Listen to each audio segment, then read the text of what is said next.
Welcome at panel 2 of today's conference.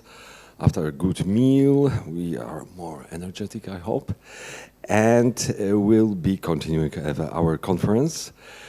Altogether, we've got 4 speakers on this panel. 3 of them will be joining us online, and I just wonder, Marek, if they are already available. Yeah, okay. Okay, we are still waiting for 1 speaker, and I just wonder if Omar Ndizeye is already with us, or he's trying to connect, probably. Correct?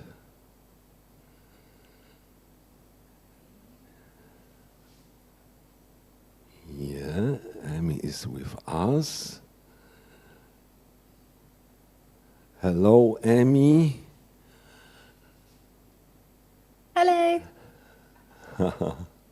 Hello. Okay, still. Can you see us and can you hear us? This is a question. Yeah, okay. Amy can. Wonderful.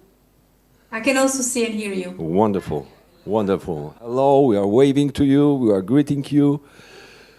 Yeah, and still trying to get connected with Omar, right? Who is going to be the first speaker, but we can change, of course, the order here. Let's wait 30 seconds, okay? And if he's not with us, then I would ask Amy to start our session.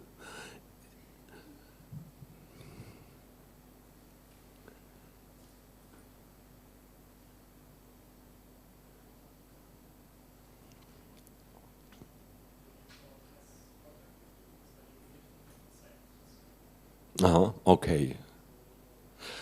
So we've got some technical, Omar has some technical problems to connect with us. That's why I would suggest that we start and we will change the order of the presentations, and we will start with Amy, and then Iryna, and then Machteld. Is it okay for you? Yeah? And if Omar is going to join us, we will put him at the end of the panel.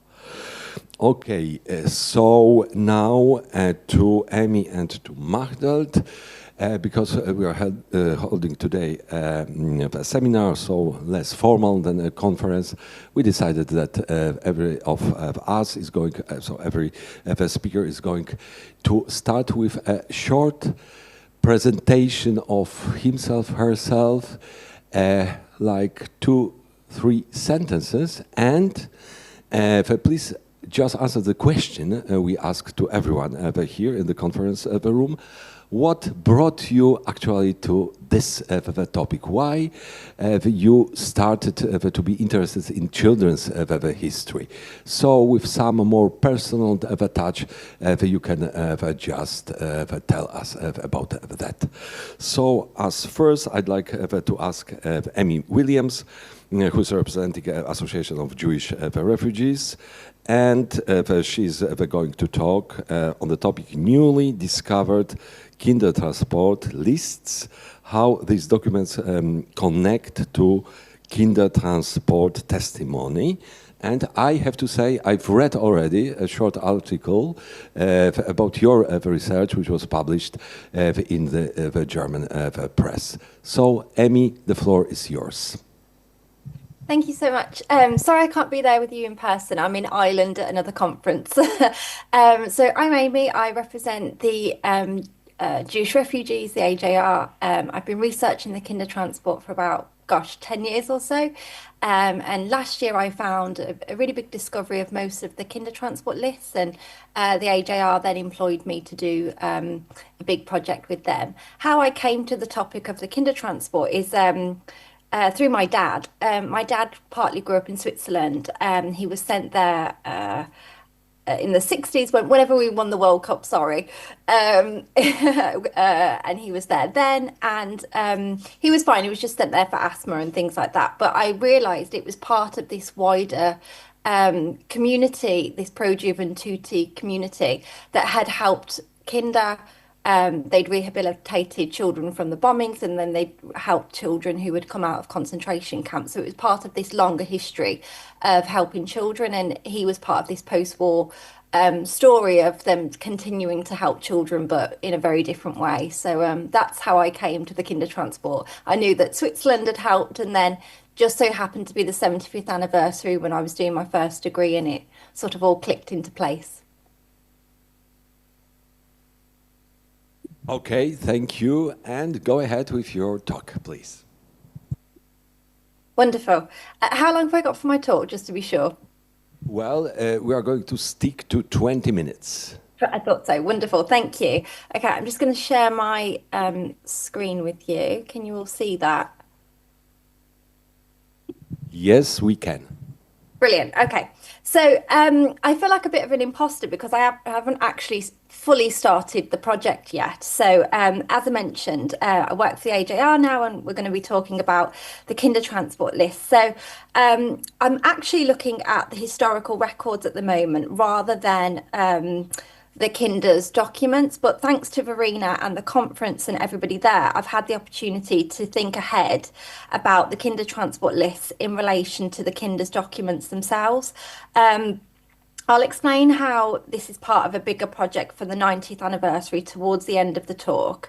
But I'm essentially going to speak about a project that, as I said, I've not really begun, but the conference has inspired me to draw out some first impressions and thoughts. But before I do that, I do want to quickly reflect upon the sort of state of play when it comes to Kindertransport testimony. So just to give a brief background, this is the first sort of document that we have. It's a historical report that was created in 1944, and it uses Kindertransport testimony. It uses a little boy's diary. And this was very well known in Britain for many years, and it's sort of like the first use of Kindertransport documents. It's a first history that incorporates their documents. And it does exactly what it says on the tin. It presents the Kindertransport as an adventure. It uses certain extracts from the diary to really present a very positive view of the Kindertransport, particularly the journey and integration.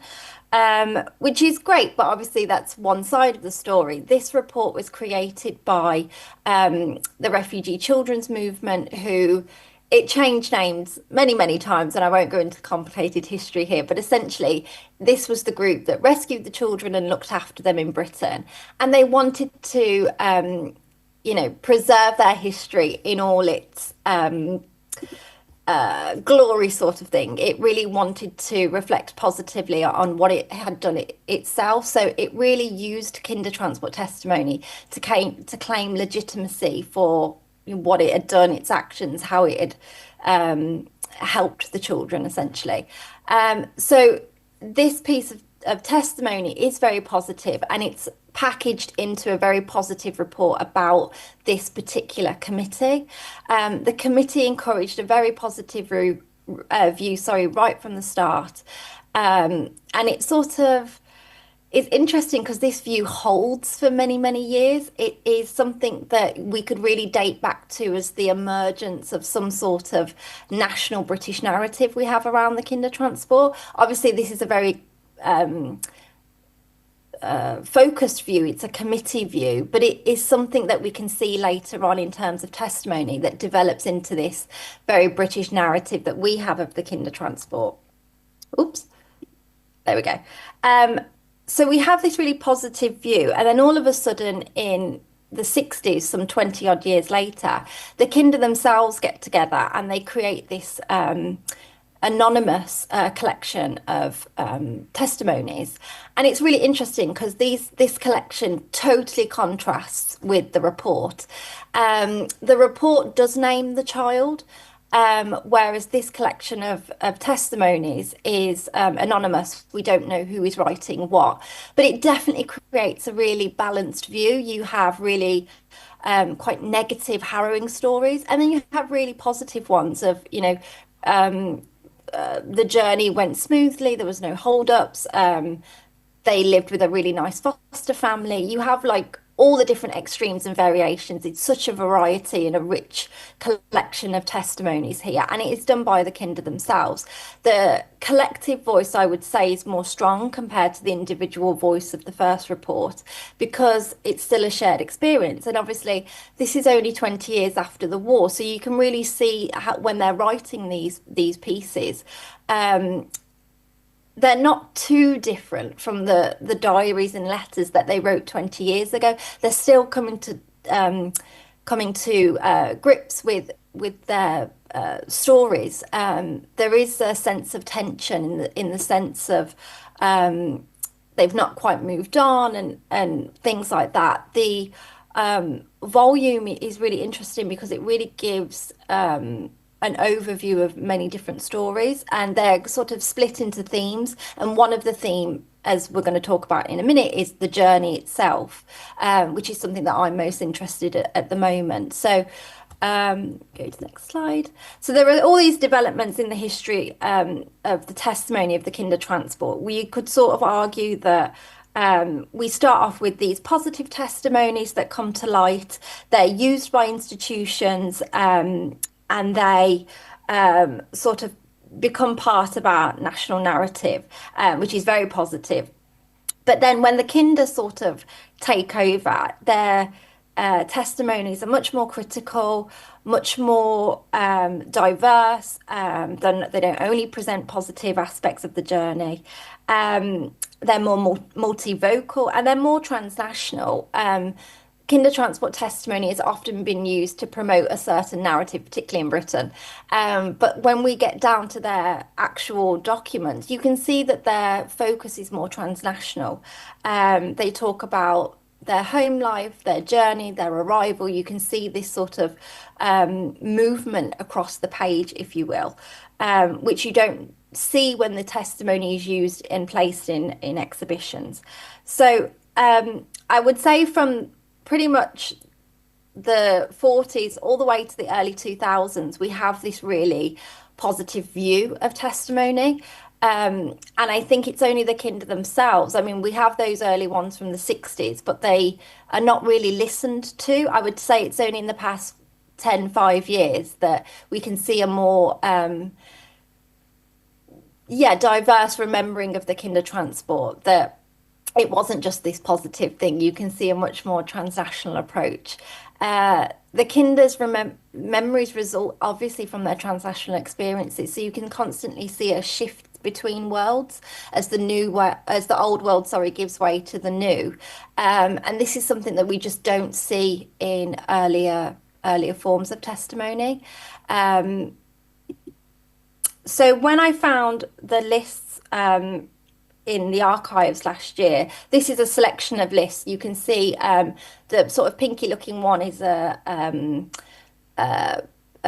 boat list of people that come from Hamburg all the way to Britain. The middle one is the transfer list in Holland, and the whitish one is also a transfer list, but the one is photocopied and one is the original. So there are lots of different types of lists on the Kindertransport, and discovering them was incredible. The lists haven't really been thoroughly explored in academic writings, and they haven't really been seen in relation to one another. So British lists next to Belgium lists to Switzerland, all those sorts of things.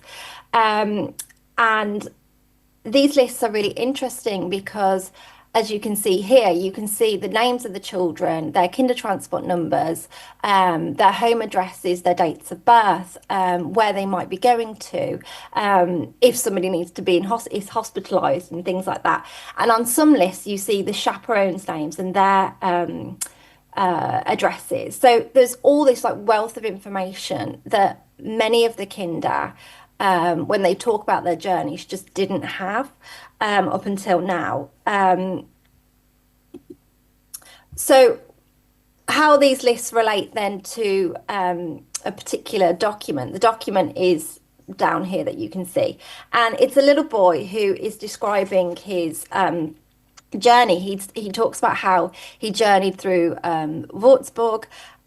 This particular child left from Vienna, and on board is a Mr. What's his name? Winternitz. And there's just so much information that we can draw from this very, very short document here. We know he obviously talks about how he journeyed through Würzburg, so we can see a sort of the route that the journey may have taken. And we know that one of the chaperones on there was called Mr. Winternitz. And this document here I found, and it gives us a little bit more information. He is mentioned here, just here. And this is a document which is a trade union and refugee document. So this particular person joined one of our trade unions as a refugee, and it looks as if he remains in the UK. Many of the Austrian chaperones did remain in the UK. They did have permission to stay. And I think that this document, this little document from this boy who was just capturing the essence of his journey for his parents, because of the other documents that I found, it sheds so much light on this document. We've been able to find out who this chaperone was who journeyed with him. We know his story. We know that he was at Bloomsbury House, the very building that rescued the children.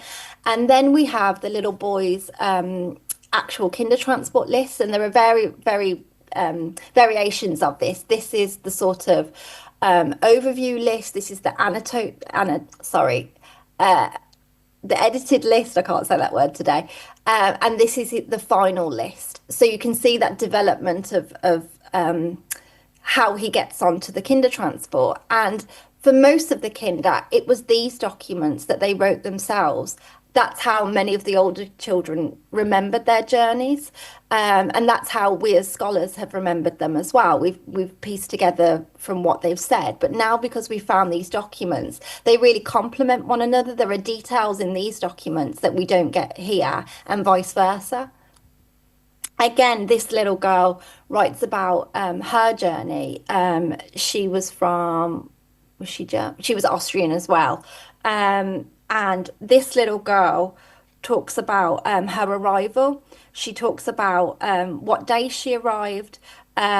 She talks about the committee who rescued her. She actually uses the term Kindertransport, which is great. And she talks about that she is a guaranteed child. She knows that she came as a guarantee.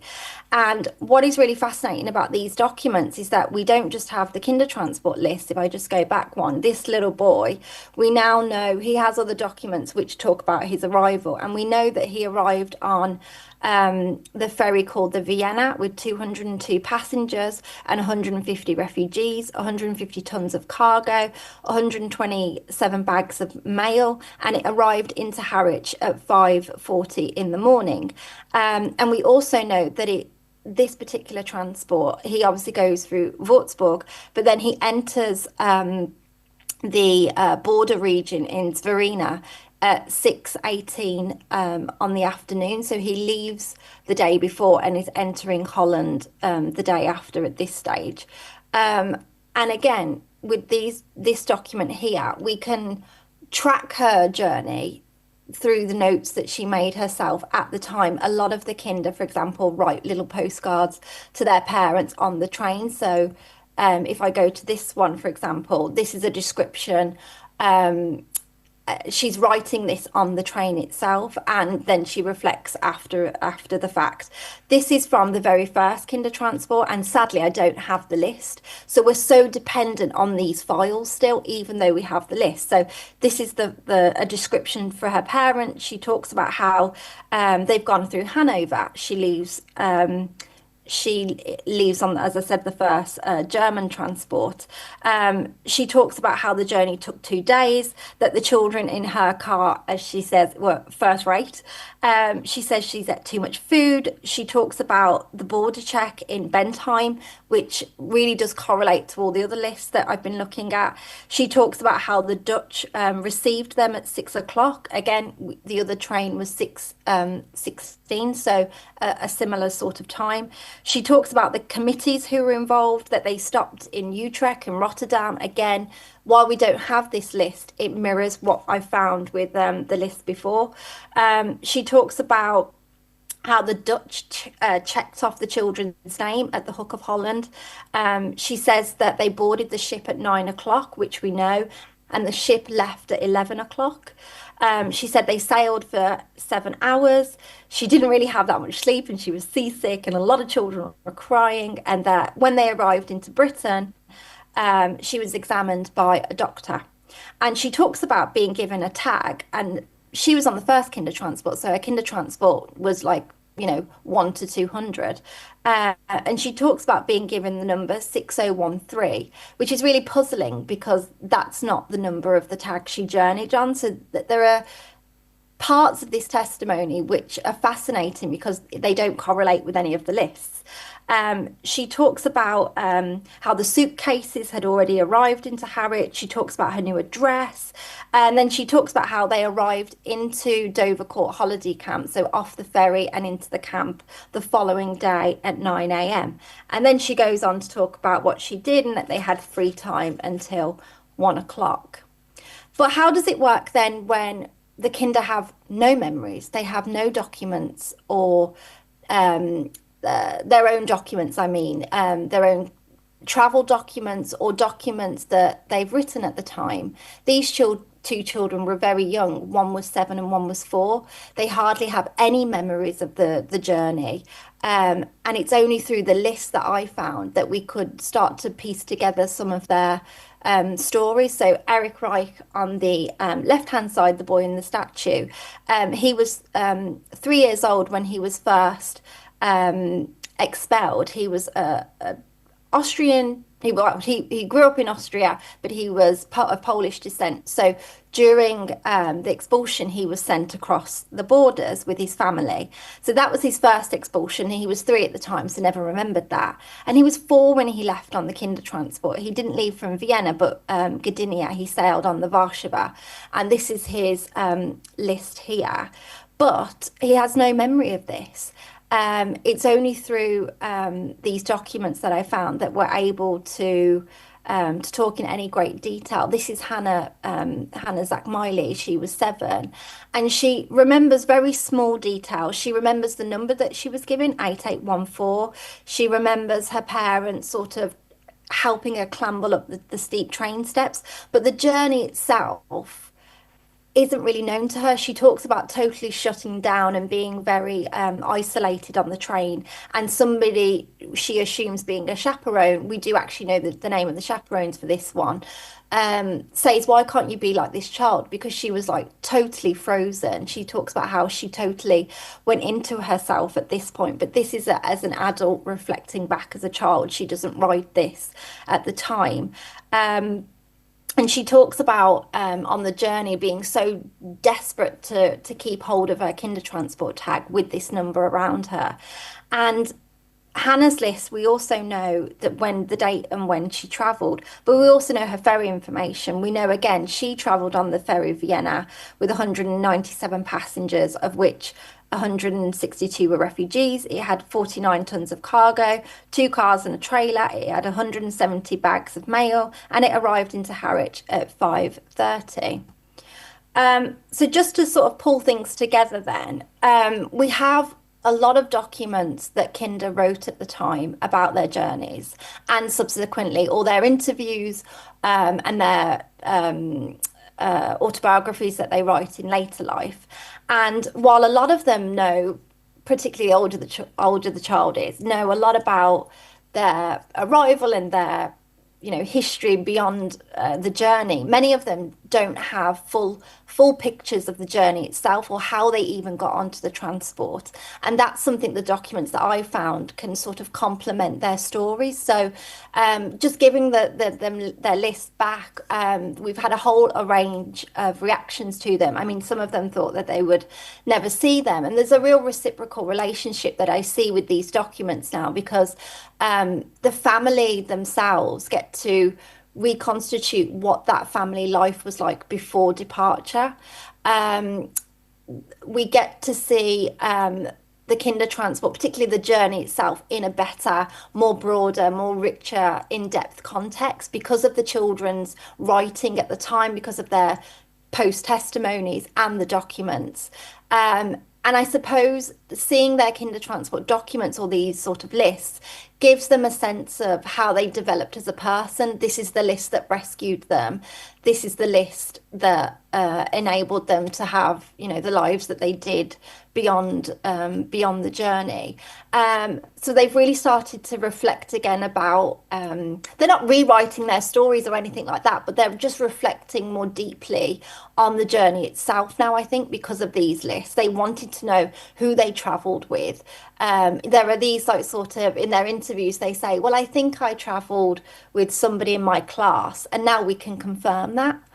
And also, just two more slides just to wrap up, we can also look at post-war lists. So we have lists of children that survived the concentration camps, and we can do the same for them as well, tracking their journeys again with their sort of documents. These documents are really special. They're a group of sort of thank you cards that the Windermere boys write to actually one of the older kinder who helped rehabilitate them. We have the list of the older kind who came on the Kindertransport and his arrival documents, and we can compare and contrast those to the documents that these little boys write to him to say thank you for helping them integrate into British society. And it's interesting that all these documents have these beautiful illustrations of journeying and of travelling. And if we connect that to their lists, I think that would be a really interesting new project. And talking about the new project, we're hoping to do a new database then for the 90th anniversary of the Kindertransport, whereby we bring all this material together. You can see the lists in relation to the children's documents, to their illustrations, to their letters that they write to their parents, and also the letters that the parents write back. So you'll be able to click on somebody and really understand the fuller picture of the Kindertransport from even before the journey, what family life was like before, to real in-depth, for the first time, overview of the journey for pretty much most of the children. We have most of the lists. I said we obviously don't have the first list, but most of them we do. And I think for the first time, we can really get to grips with how complex the Kindertransport is. I think people think, it's arrival, it's A to B, and the children have wonderful lives afterwards, and it's just not the case. We obviously can see that in other countries it is more complicated, but I think from a British perspective it's told it more simply than that. And I think these new documents in relation to the kinder's testimony will help broaden our understanding. So thank you.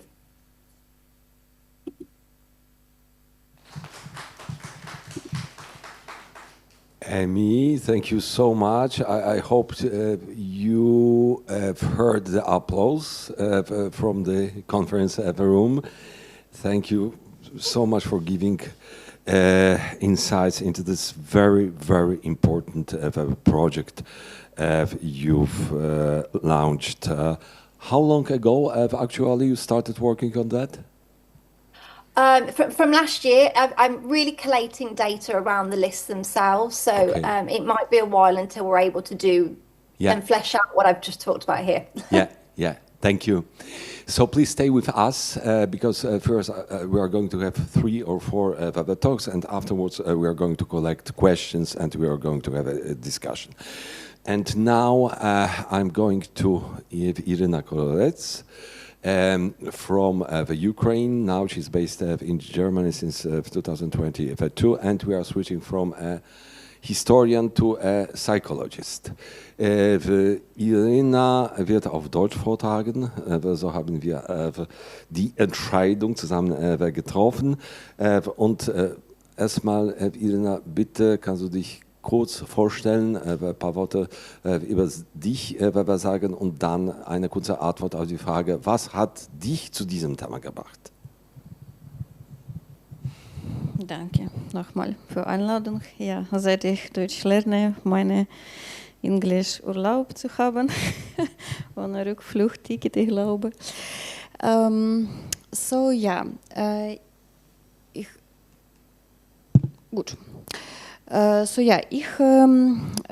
wurde im Osten der Ukraine geboren und bin 2014 wegen des Beginns der russischen Invasion ausgezogen. Ja? Und seit 22.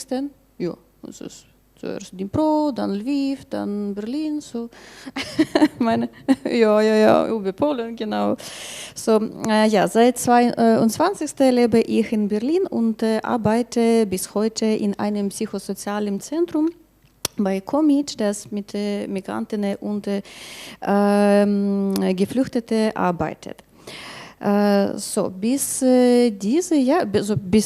14. Jahre habe ich mit Kindern aus Krisisfamilie gearbeitet immer und sie haben recht, Kinder werden oft nicht gehört. Man sagt, dass sie sich alles nur ausdenken und generell wollen Erwachsene oft die Momente vergessen, in denen sie ihre Kinder nicht beschützen konnten. Ich glaube, ich weiß, wie es ist, nicht beschützt zu werden. Ich glaube, deswegen arbeite ich als Psychologin. Ja. Das ist unsere frische Zahlen. Ja. Hinter jeder Zahl steht genau eine Geschichte. Ja. Und manche habe ich im Büro, im Krankenhaus oder bei Online-Beratungen gehört. Und heute möchte ich einige Arbeiten zeigen, die ich gemeinsam mit Kindern erstellt habe, die vom russisch-ukrainischen Krieg betroffen sind. Ich betone das, weil ich arbeite nicht nur für die Kinder aus der Ukraine, ja, aus Syrien, Türkei, Moldova, aber hier wir sprechen nur über diese ukrainischen Kinder. Erzähle ich, warum ich die Dauer eines traumatischen Ereignisses immer festhalte. Anhand von 2 Geschichten zeige ich, worauf ich achte, auf die traumatischen Details, die damit verbunden sind und auf die unterstützenden Elemente, die zur Verarbeitung beitragen. Außerdem möchte ich ein paar Worte über die Rolle der Psychoedukation und die Zusammenarbeit mit Eltern sagen. Das Video, das Sie jetzt sehen werden, wurde mit der App erstellt. Binnen 2 Monaten haben 2 Kinder und 2 Erwachsene daran gearbeitet. Das hat so lange gedauert, weil die Erinnerungen aller Familienmitglieder sehr fragmentarisch waren und weiter Sie verstehen warum. Ich habe die Geschwindigkeit und akustische Begleitung des Videos zu besseren Ansichten angepasst. In Originaltempo ein bisschen anderes, etwas lauter, etwas impulsiv. Ja. Bitte, Video Nummer 1. Ich kommentiere a little bit, ja. Das Geschichte eines Tages. Autorin Julia, Katja, Mama Sveta und hinter der Kamera unsere Katze, Papa Arthur, das sind sie, ja. Das ist unsere Wohnung in Ergeschloss in der Stadt Kharkiv, es ist Ostukraine. Eines Tages Als Mama in die Küche war und Papa auf dem Sofa lag, explodierte unsere Wohnung. Wir befanden uns plötzlich in verschiedenen Zimmern. Überall war Glas und alles war schwarz, wie auch. Unser Zuhause brannte und fremde Männer trugen uns durch das Fenster hinaus.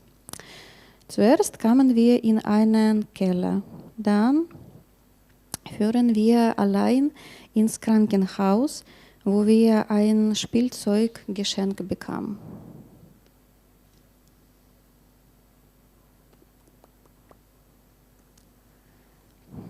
Im nächsten Krankenhaus bekamen wir saubere Kleidung. Später brachte man uns in ein Krankenhaus, in dem andere Kinder waren. Und Mama konnte bei uns sein. Dann folgen noch weitere Krankenhäuser und schließlich kamen wir zu einer Familie in eine andere Stadt und konnten endlich duschen. Ja, und bitte, das ist meine Präsentation, ja? Ich glaube, ja. Ja. Also, in dieser Geschichte begann ein traumatischer Vorfall mit einem plötzlichen Raketenangriff. Ich möchte erwähnen, dass es zu Beginn des Krieges keine Sirenen gab, die die Menschen gewarnt hätten. Und endete nach circa 2 Wochen mit dem Duschen. Es ist immer wichtig, den Moment zu markieren, an dem alles begann. Menschen möchten über ihre Vergangenheit oft nicht sprechen, gerade wegen eines traumatischen Ereignisses. So, einerseits scheint es, als würden all unsere Erinnerungen eingelöst und im Gedächtnis bleibt nur jener Moment, in dem sich alles verändern hat. Unsere Vergangenheit verliert durch das Trauma scheinbar ihre Bedeutung. Andererseits kann uns das Trauma genau in dieser Vergangenheit festhalten und die Fähigkeit nehmen, die Zukunft zu planen und uns dadurch die Kontrolle über das eigene Leben entziehen. So deshalb ist es für uns wichtig, den Beginn eines traumatischen Erlebnisses zu markieren, damit wir Psychologinnen uns an eine Vergangenheit erinnern können, in der wir Kraft, Kontrolle, Freunde und viele andere für uns bedeutende Dinge hatten. So für Kinder war das traumatische Element die Trennung für die Angehörigen und leider sehe nicht, ich weiß nicht warum, die erste, ja, so, okay, so das ist Trennung für Angehörigkeit, ja, und Unterstützer wurden sie durch Spielzeug und andere verletzte Kinder, ja, das Zitat, das ist nicht nur mit mir passiert. So diese Wissen zusammen wird uns später helfen, Ängste, Trigger und die Ressourcen, die den Kindern geholfen haben, weiterzugehen, aufzuarbeiten. Ja? Die Psychoedukation über die Rolle des Gedächtnisses in Stresssituationen war in diesem Fall sehr wichtig. Denn durch die Explosion erinnern sich jeder nur an einen Teil der Geschichte. Und deshalb sowohl im Alltag als auch bei der Arbeit am Video kam es immer wieder zu Konflikt zwischen den Kindern darüber, so wie alles war. Ja. Und die zweite Video bitte. Ja, jetzt wir sehen eine Story. Ja, das ist Geschichte unserer Familie. Das bin ich, 8 Jahre alt, meine alte Bruder, die Mutter, Papa. Das ist mein gewöhnlicher Tag. Ich gehe zu Logopäd, die Schule und besuche meine Großeltern. Meine Oma liebt Fußball, Blumen, sie nimmt viele Medikamente und besucht oft den Arzt. Wenn sie krank ist, kümmere ich mich um sie. Ich habe oft am Sommerhaus am Meer besucht. Einmal brachte Mama Oma ins Krankenhaus und ich habe sie nie wieder gesehen.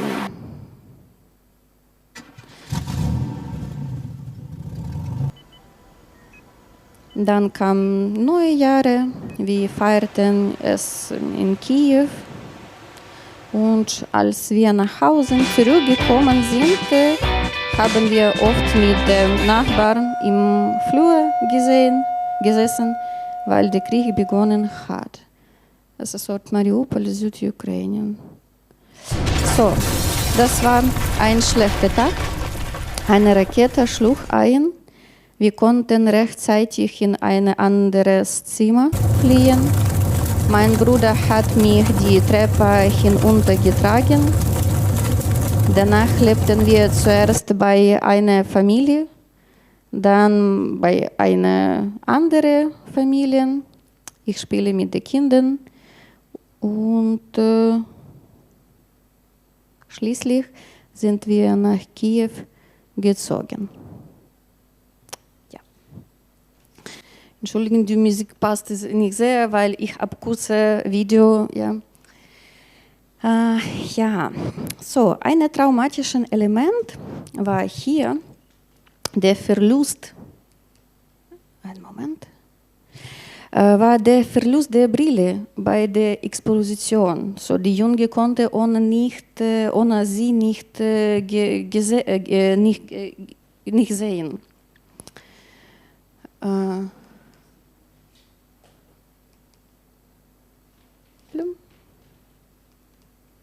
Noch nicht.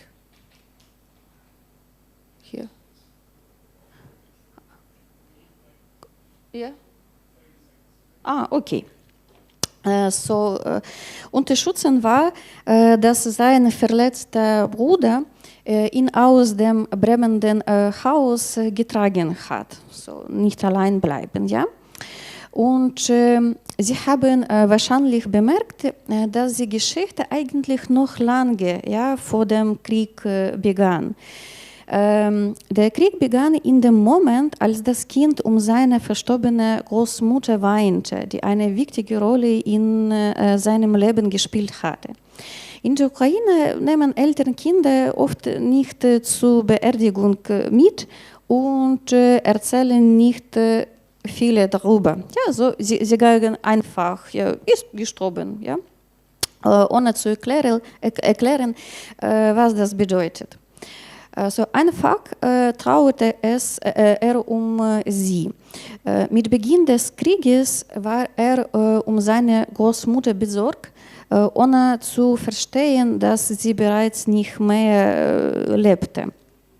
So während der Besatzung sah er, wie Menschen starben und was danach geschah. Ihre Leichen wurden in schwarzen Säcken abgelehnt, die optisch an Müllsäcke erinnern oder einfach in Parks oder Garten vergraben. Er dachte lange Zeit, seine geliebte Großmutter, Zitat, einfach wie eine Bananenschale weggeworfen worden. Und diese Gedanken ließen ihn nicht los. So, durch den Krieg entstanden bei ihm falsche Vorstellungen vom Abschiednehmen, ja, von Menschen. Und vielleicht sie oder klick, so mit Handy, ja, okay. So, Kinder beginnen gerade erst, sich ein Bild vor der Welt zu machen. Ach ja, das ist unsere wichtige Punkte, ja. So, die mit explosiv, die begann, dann mit umgezogen, ja. Traumatische Episode Brille und die Sofa weiter bearbeiten, weil er hat Ängste auf dem Sofa, in anderer Wohnung geschlafen. Es ist die Bruder die Hälfte trotz dem Blut, ja, und ja, Psychoedukation über die Prozesse, ja, zusammen und zu viele hilft für die Mutter, weil das ist Großmutter, aber das ist Mutter von Mama, ja, das ja. Und die Rolle die Psychoedukation. Ja, so Kinder beginnen gerade erst, sich ein Bild, ja, von der Welt zu machen. Deshalb bin ich überzeugt, dass es wichtig ist, ihnen die Wahrheit darüber zu sagen, was wirklich geschieht. Ja? So, wie soll man die Geräusche einen Gewitter am Kamin genießen, wenn man glaubt, es sei Explosion? Ja? Und wie kann man sich vor Explosion schützen, wenn man denkt, es sei nur Gewitter? So, gerade deshalb ist es so wichtig, die Dinge nicht nur beim Namen zu nennen und ihre Bedeutung zu erklären, sondern auch klar zwischen Abläufen in Friedenszeiten und solchen in Kriegszeiten zu unterscheiden. Falsche Vorstellungen sind hinderlich bei der Verarbeitung des Traumas und erschweren wichtige Lebensstationen wie die Vorbereitung auf Operationen, den Umzug an einen anderen neuen Ort und die Anpassung. So, sie können Angstzustände, Schlafprobleme und andere Störungen verursachen. Ja? So, ich erkläre Kindern oft die Tradition der Beerdigung, warum Sirenen heulen, die Rolle der Rettungsdienste oder Ärzte, die Arbeit der Luftabwehr und warum sie in solchen Zeiten untypische Dinge tun müssen, so zum Beispiel in der Schule, auf der Bühne oder im Badezimmer zu schlafen. So, die Arbeit mit Eltern ist nicht weniger wichtig als die mit Kindern. Ja? So, mir wurden beigebracht, wenn du einem Kind helfen willst, hilf seinen Eltern. Als Psychologin muss ich mehr sehen als das, was ein Kind zeichnet. Im Fall der Schwester habe ich erkannt, wie extrem schwierig die medizinische Versorgung war. Zunächst erhielten sie Erste Hilfe im Keller, danach wechseln sie zahlreiche Krankenhäuser, ja, bis sie schließlich in einem Kinderkrankenhaus landeten mit vielen verletzten Kindern. So, welche Lebensbedingungen müssen geherrscht haben, wenn man erst 2 Wochen duschen konnte, ja, und zu Erinnerungen, sie waren schwarz, ja, von Blut und Ruß. So, warum wurden verletzte 5-jährige Kinder nicht von ihren Eltern begleitet? Ja? Viele Fragen. So, im Fall des jungen Sachenpanzer, das bedeutet, es gab niemanden, der die Menschen schützen konnte. Er erwähnte andere Kinder, was darauf hindeutet, dass er lange Zeit nur mit Erwachsenen zusammen war. Unter welchen Umständen werden Menschen direkt im Garten, im Park oder einfach in einem Plastikbeutel begraben. Ja? Es ist wichtig, dass jemand Eltern betont, dass sie in diesem Moment alles getan haben, was sie konnten, unter Berücksichtigung ihres Stresses und außergewöhnlichen Umstände. Außerdem ist es wichtig, dass die Fähigkeit, für sich selbst zu sorgen, eine integralen Bestandteil der Elternschaft ist. Es ist wichtig, das Kind zu sehen und erst danach das Ereignis, das das Kind beeinflussen hat. So, gleichzeitig sollten neue Fotos des Kindes an die Wände kommen, auf denen es bereits mit neuer Klasse oder eine Prothese zu sehen ist oder Zeichnungen, die Traurigkeit verrufen, ja, zum Beispiel die des Altershauses. So natürlich braucht all die Zeit.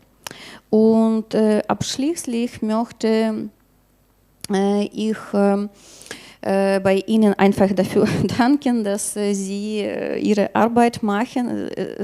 Sie ist sehr wichtig. Wir sind die Stimmen der Kinder und wir wissen, was für diejenigen wichtig ist, die Böses tun. So, sie wollen andere unterwerfen und ihnen Angst einflößen.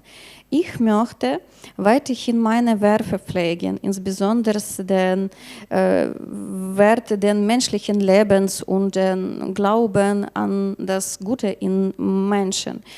Und ich möchte Ihnen Milana vorstellen, das Symbol der Unbezwingbarkeit Mariupols, Südukrainien und der Einheit guter Menschen.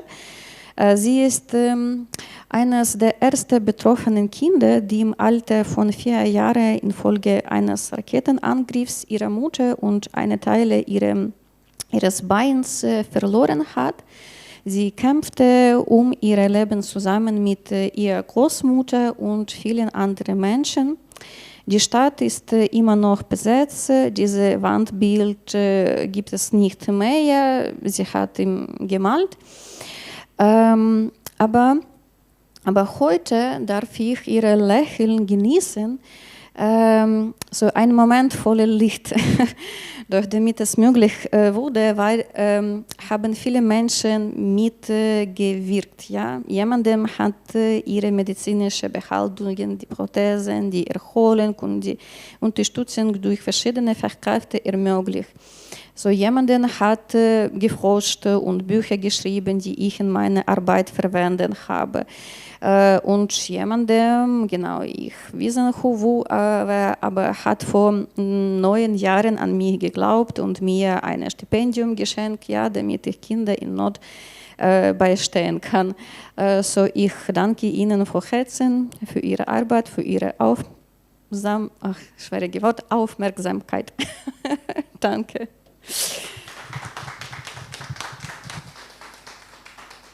Ja, Iryna, vielen herzlichen Dank. Wir haben zu danken. Und vielen herzlichen Dank sowohl für deine Verrat als vor allem als auch für deine Arbeit mit den Kindern. Ja, vielen Dank dafür.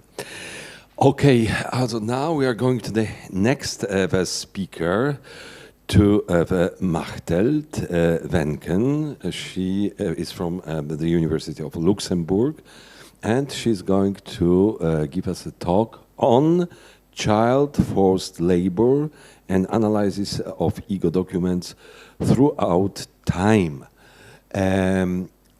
Okay, Machteld, I think you can hear us. So please start with a short introduction of yourself and with the answer to the question, what brought you to this specific topic? The floor is yours. Yes, thank you very much for this introduction. Can you see my screen? Yes, we can. Okay, that's already very good.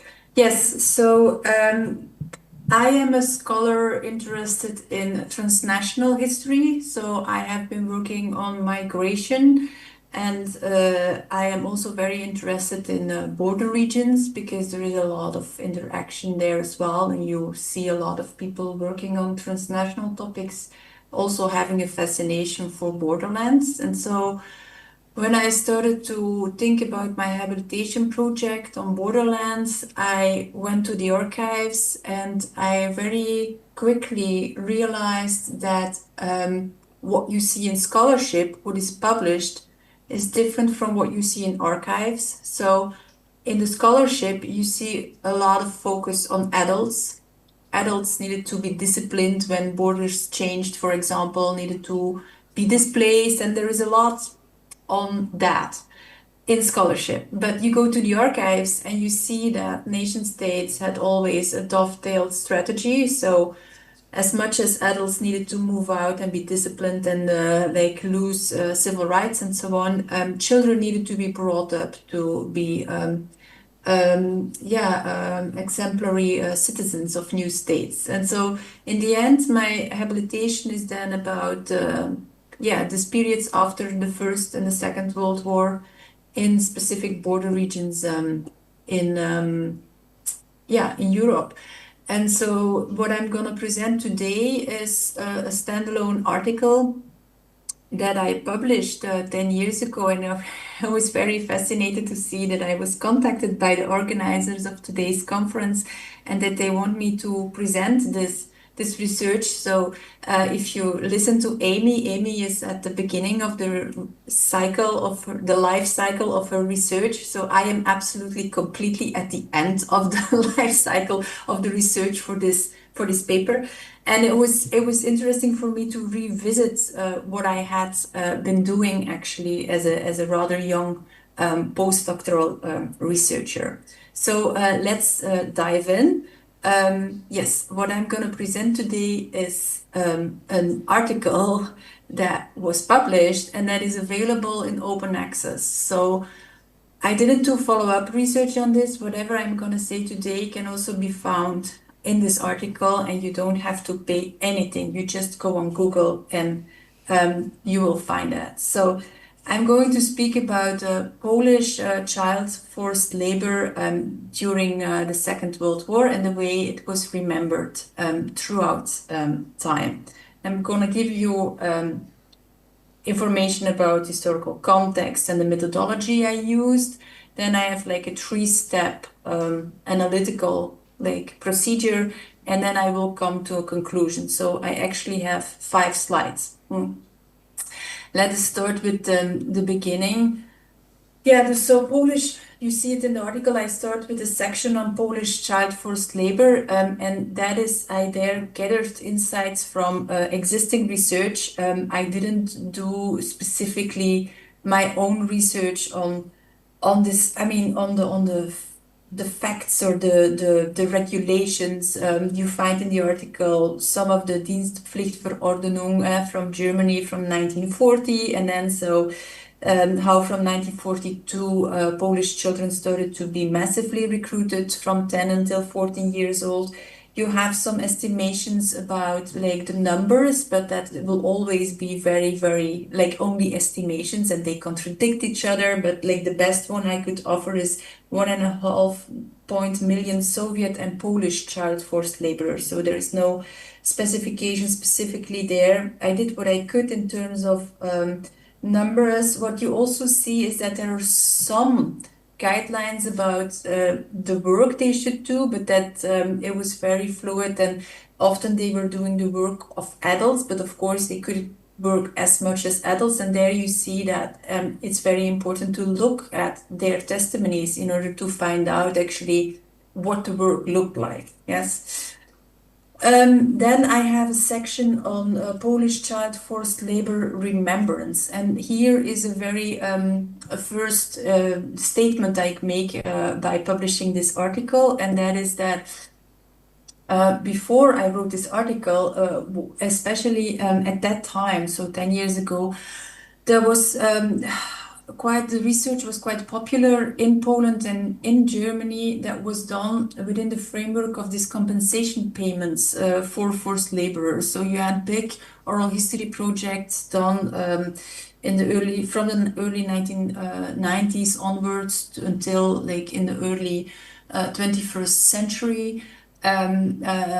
Basically what happened is that Germany started to pay compensation payments, and within this framework a lot of people were also identified and then interviewed.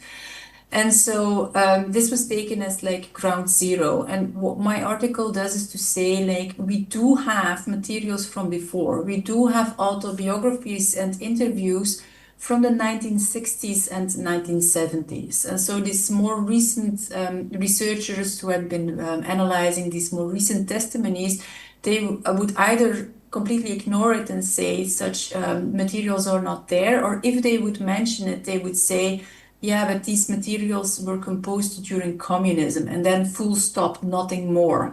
And what I say, or what this article actually does, is to revalidate the meaning and the value of these earlier testimonies that we can find. So why do we have these testimonies? And this fits into this Polish tradition of autobiographical writing, and this kind of writing competitions they organized since the late 1920s, actually, with Znaniecki. It started in America, but then it came, Polish-American, it came to Poland, and so Polish sociology was already very well, had very good research methods, and it was quite popular in Poland to to participate in such writing contests already in the interwar years, and that did not change after the Second World War, although you had a change in the political regime. These materials continue to be gathered. These were not always specifically targeted towards the topic of forced labor or child forced labor, but testimonies were gathered and happened to be on that topic. Moreover, there were also interviews done, and there was a very interesting research center of the Polish Academy of Sciences in Olsztyn, and this is by no means a center city in Poland. It's at the periphery. And there was this research director there, and his name was Bogdan Jerzy Kozioło-Poklewski. And in his family, there were people who had been forced laborers, and so he was very sensitive to the topic. And these interviews were collected. So what I did is I went to the archive in Olsztyn, and I also looked at the books that within this research center were then published based on such testimonies. And so in the end, I was capable of finding 31 of such echo sources, of which 22 archived, 22 published, and 13 both. And then I could start to do my analysis. And so the analysis was done in 3 different ways. So I do this comparison of this testimonies with these more recent testimonies gathered at the turn of the 21st century. And I'm interested to see how if things change over time, and if so, what are the changes then actually? And what I could also do is, because you have archived versions of testimonies and you have published versions, to see what was published and what was left out, because we're dealing with a regime under communism and there was something like censorship, and to see really how that worked in practice. So what I'm now going to do is I have one slide about similarities in these testimonies of the 60s and 70s compared with the later ones, then one with differences, and then I compare these archived and published testimonies. So the biggest insight is that most was similar. So this idea of some researchers to say yeah, okay, maybe there are some earlier testimonies, but don't discard them because this was done under communism, is not a valid argument. You see that I had this, I coded for topics and these interviews, and you see this painful rupture when children are going into forced labor, this selection procedure, concern for family, for food. These are things that take a lot of time and place in testimonies, both the ones of the 60s and the 70s and the ones from before. You also see that some of this findings of this research on these recent testimonies say that, okay, this whole compensation payments and the fact that people started to be recognized as a new social group of forced laborers, whereas that wasn't particularly the case before. Whereas you see in the testimonies, people write about the fact that they composed this testimony within their families, their daughters made drawings based on the testimonies of their fathers, and then they were sent in for the competition. Or I read already fragments of this autobiography on public gatherings, isolated public gatherings. So you see that this was already some kind of shared experience already in the 1960s and 70s. And then what is then specific for children in this? You see some of the tasks children received in forced labor was pasturing cows. They did that more than adults because it was considered to be a job children could do. So if you read the testimonies, this is something you can find more information about. Another experience that was typical for children, not for adults, was this, that they were sometimes sent to re-education camps and they were treated there. So you find information about that. More on a qualitative level, it's about the coping strategies of children and how they can be different than the ones of adults. And what I quote in the article is a fragment of a child, an adult, remembering how it was to be chosen for forced labor back then during the Second World War. So this selection procedure, yeah, you had like owners or farmers coming and choose which children to take. And that, whereas adults mostly write about this as a very humiliating experience, this child at least, or like former child, said that it really wanted to be chosen. It's like a game on the courtyard in school that you want to be part of the group, you want to be chosen, yeah. And others also expressed that this being sent off for labor also like was seen as a kind of adventure. So this is in terms of the similarities in these testimonies, the recent ones, the former ones, and also the specific like information you can find about child experiences. Yeah. Now I will go about the explain where you can see differences in the testimonies from the 1960s and 70s compared to the more recent ones. And the most important one is that you find much more detailed information about work.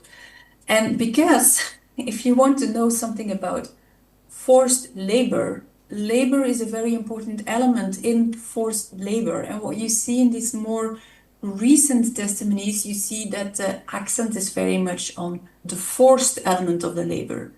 And then on the labor, but there is less on the labor. So in the end, if you really want to know what a child actually did during forced labor, I would say read these early testimonies and not the more recent ones. And I give this example in the paper where you have a very long transcription of such a recent interview where on page 103 of the transcription, the interviewer asks, like, can you describe a typical day of work? That's how long it takes. And this interviewee would not have started to speak about the typical day of forced labor spontaneously. Whereas this is completely absent in this earlier testimonies. They start to tell chronologically, like I was taken and then I was taken to work and this is how my work looked like. And then they describe the day. So this is actually an argument to say, well, don't dismiss these earliest testimonies because actually, I mean, in terms of information about work, they offer us very good information. The second difference is between this current testimonies or recent testimonies and this projection of themselves as victims of the Second World War is very, very present.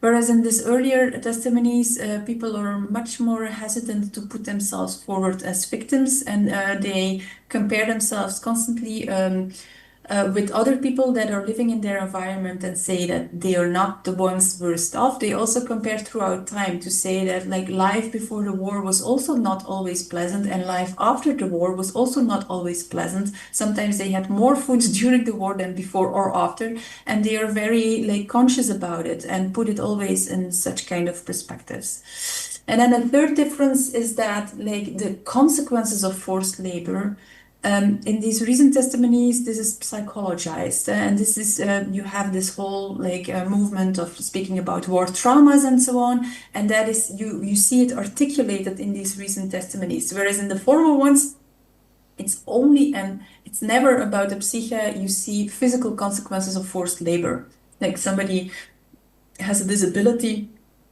or so on, and that is how it's expressed, that it has consequence on further life for the body, but only in physical terms. So you see that this, I mean, it's before the trauma turned, so to speak, yeah.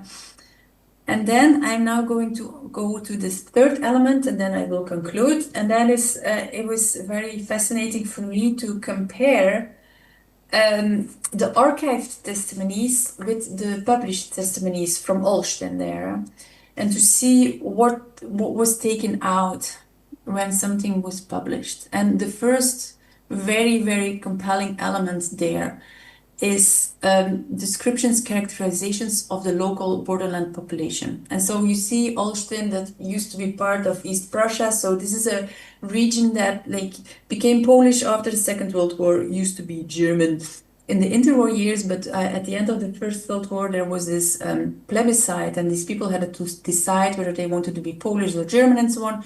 So you had this like flexible, like undetermined national belonging in some of the local population. Some of the local population spoke Polish and not German, and so this is something that cannot be published. Like the publishable version is this one. You had the German aggressor and you had the poor Polish child forced labor, yes? What you cannot say is that like the employer of this Polish child spoke Polish himself or herself or identified with Poland, or in the years after the Second World War, these people stayed on living in the same place. Like this is much too gray. Like the world needed to be black and white, and everything in between could not be published during communism. Yeah. And then the second element is which is liberation, whether or not people are happy about the liberation and what liberation meant in terms of like according to this communist like dream, the Soviets actually came to liberate local people. So you see that sometimes the testimonies are even changed in order to bring in this Soviet liberation aspect, and then they can be published. But any kind of criticism against like this, like the Soviet army, the Red Army coming in, and this region was not possible. But something which was very fascinating for me to see is if you really start to unravel how this censorship went, you can see that it was a negotiation in both directions. And this is what I call reverse censorship. And so we used to think of censorship like, oh, people write freely what they want, and then you have the censor coming in and making it the communist version, and that is then publishable. But actually, it could be the other way around. And this is what you see. So these testimonies gathered in the 60s and 70s, and then when they were published in the 1980s, Poland was already at a completely different place with the Solidarność and so on. So there was much more openness in the 1980s. And these testimonies from the 60s and 70s actually looked too old-fashioned and too communist to be publishable. So what you actually see is that they then, the editors, before they publish it, they take out what is too communist. And so fascism, for example, that's this kind of like meta-narrative through which to explain the Second World War, very like still common before, but absolutely not publishable any longer in the 1980s. And I thought that was very funny, so to see how that could work. So I will now conclude. And so, yeah, there you are. First of all, do consider earlier testimonies. Don't think that like because it's a communist regime, we cannot consider what was produced in this period of time, especially when you're interested in labor, in the labor element of child forced labor. Look at these sources. Another thing is also like go to the peripheries. Don't stay in the center, don't stay in Warsaw or the big cities, but look at like out of the spotlights in such peripheral centers. Sometimes more was possible. Yeah. And then this negotiability of the ideology at the level of the individual under communism is also something that like I had not seen going in two directions before. So thank you very much for your attention, and I look forward to your questions.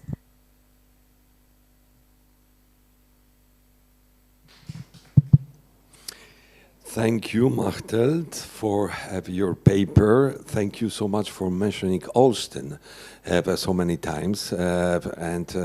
Well, I would agree with your statement that Holstein is absolutely a central place in Poland, at least for me, since my professorship is based at the University of Holstein. Thank you for mentioning Piotr Filipkowski and his research. Piotr Filipkowski used to be for 3 years researcher based here at the Center for Historical Research Berlin of the Polish Academy of Sciences. Marku, do we have a connection with Rwanda? No. Okay, so I'd like to ask you for 3 minutes of patience because Omar Nzie, unfortunately, is not with us, whatever reason for that. But I'd like to read you his short abstract of his paper, if you don't mind. No, there might be, so many reasons.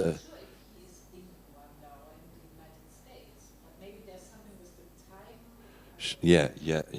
So, well, his contribution was supposed to be quite important, since this is on one of the biggest genocides in the 20th century, in the late 20th century. And he had also a request to all of us, and I'd like just to present briefly the abstract of his presentation, and then to say a couple of words about his request. So Omar called his presentation Children's Experience of Loss, Survival and Resilience in Post-Genocide Rwanda. And he wrote in his abstract, in the aftermath of the 1994 genocide against the Tutsi in Rwanda, child survivors confronted profound and multifaceted disruptions of their lives. Some became heads of households after the loss of their parents. Others were taken in by extended family members, former neighbors, or placed in orphanages. Even children who survived with one or both parents experienced the destabilization of family life, often facing extreme poverty, displacement, and the collapse of social support networks. A common thread among these young survivors was their struggle to navigate a landscape of silence surrounding the violence they had witnessed, the losses they endured, and the questions they were too young to ask during a critical period of their identity formation. In his paper, Omar wanted to explore the experiences of child survivors during and after the genocide, interrogating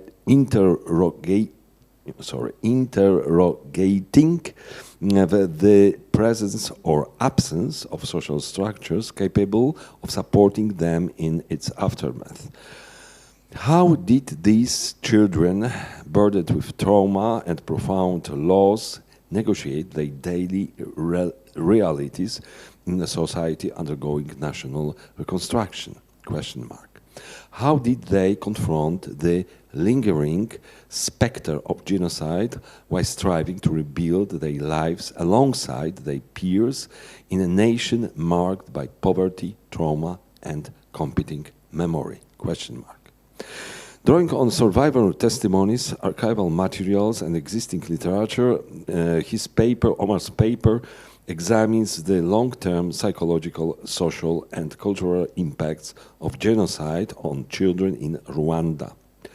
It situates their experiences within broader discussions on transitional justice, memory, and intergenerational healing in post-conflict societies. By centering the voices of child survivors, Omar's paper contributes to the understanding of how societies reckon with mass violence and how young people navigate the complex terrain of survival, silence, and remembrance. Now, what is important, Omar is just about started working on the project of founding the Inkuru Library or Inkuru Digital Museum. This is the official name of his project and the museum he's working on. And he set up a website for his project. and he is he would be delighted to share more of his experiences with all of you, and just to get in touch with you, just to get support for his project. And that's why we printed out the materials, the information he sent to us. And if you feel like, please contact Omer, regardless that he is not today with us, but I think that his initiative is really worth supporting, and that's why I'd like just to circulate now the information about Omar's project, and I know that he would be delighted if you write him a few kind words. If you contact him, perhaps you can support him and his project in some way.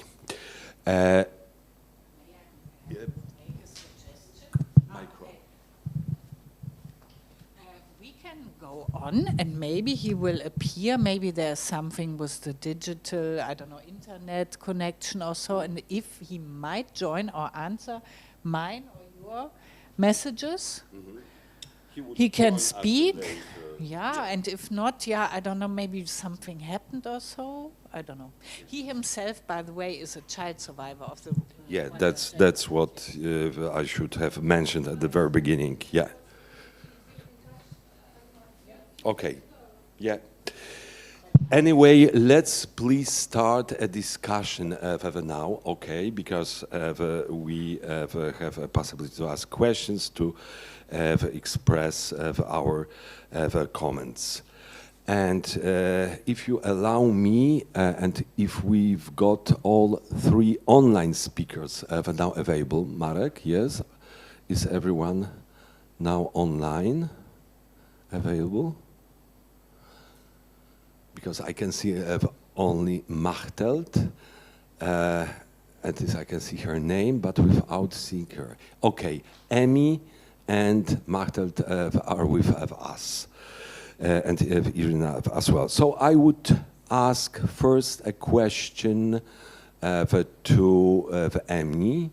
Emmy, you showed us. Okay, so my first question is about the conditions in which the transport kinder were supposed to live after their arrival.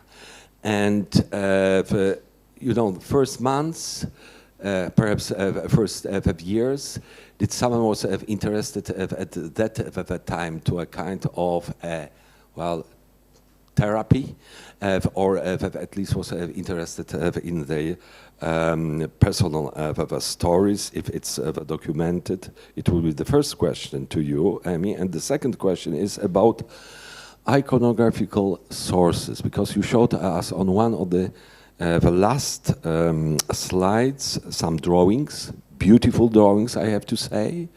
And I know from history of another Kindertransport, which was sent to Zbąszyń, to Poland, that there is a very numerous actually documentation or collection of the drawings which were created at that point, so in November 1938.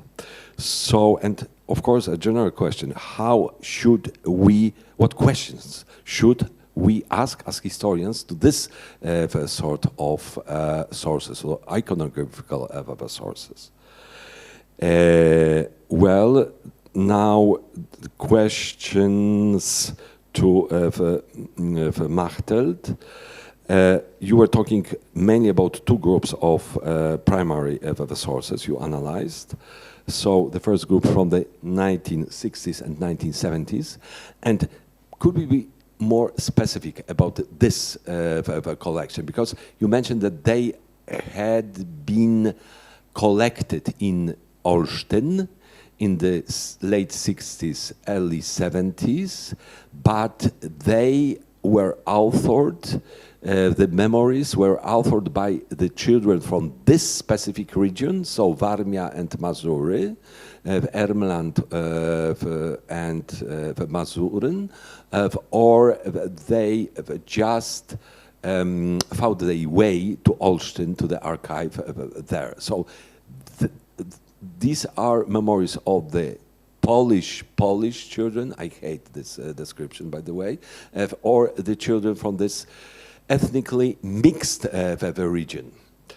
It will be the first question to you, and the second question about our approach as historians. Actually, we have to do with the collection which was started in the late 1960s and in the 70s. So these people who were writing their memories down, they were already well in their 30s or even early 40s. Well, I guess late 30s. So how to analyze this kind of the sources, you know, which came into existence about 30 years or almost 40 years after the war ended. To what extent the developmental processes of the people who authored these sources had an impact on the content of these sources. And nun zu Iryna, schon wieder über die Kunst, über die Zeichnungen. Du hast uns 2 Videos gezeigt und ja, die wurden mit Zeichnungen von den Kindern, die du betreust, gemacht? Oder wie kamen diese Zeichnungen, die wir auf 2 Videos gesehen haben, überhaupt zustande? Das wäre die erste Frage. Und die zweite Frage, du betreust nicht nur die Kinder aus der Ukraine, hast du am Anfang gesagt, sondern auch die Flüchtlinge oder die Kinder aus der Familien, die aus Syrien nach Deutschland gekommen sind. Und wie sieht deine Kommunikation mit den Kindern aus anderen Ländern? Also ich kann mir vorstellen, dass du als Psychotherapeutin und die Kinder haben eine quasi eigene Sprache im Laufe der Behandlung entwickelt. Ja, okay. So perhaps we can start with my questions and then we can continue. Yeah. So Emmy, perhaps. Yeah, go ahead. Yeah, the first question about did they receive therapy upon arrival? No, they received nothing essentially. They were medically examined to ensure that they were fit and healthy, which many of them were. But I mean, their foster families were totally bewildered by these little children who had maybe experienced Reichspogromnight, had been expelled across borders before even leaving on the Kindertransport, who had witnessed suicides in families. Even some of the older boys had been incarcerated in concentration camps like Dachau after Reichspogromnacht. So these foster families were receiving really traumatized children and didn't quite understand why they wet the bed, why they would hoard food, why they would do all sorts of things, why they would, you know, cry at night. And the foster families weren't really told or didn't really know what to expect. You know, they had maybe read a few newspaper articles, had you know, been in the local church or something like that and heard, could you take a refugee child? And that was it, sort of thing. They weren't really prepared. There wasn't the sort of social workers in place. And even the refugee committee themselves, who was supposedly supposed to go and check on these children, didn't. Particularly if they were in rural areas. You know, they were meant to receive religious education in Judaism, if, you know, that's the religion that they followed. Obviously, some of the children that came had converted to Christianity, but the children that were like more Orthodox, for example, it takes a long time for them to receive kosher food. So, and they have to advocate for that. It's the refugees doing that themselves. I don't think the British were always prepared. So therapy was definitely not really on the line. In terms of that, if the foster family was more understanding, then yes, they sort of speak through the experiences with the children, but it was sort of the British stiff upper lip and you just carry on sort of thing. In terms of the other questions, you talked about the sources from children that had already been expelled to the borders of Germany and Poland in 38. It's interesting. We do have Kindertransportees who come with those files or not files, sorry, documents that they make themselves, whether that be a diary or letters or drawings or whatever. It's interesting because so many that I've spoken to from that area either didn't bring those with them, or if they did bring them, they later got rid of them. So there's a whole like wealth of material that has essentially been lost.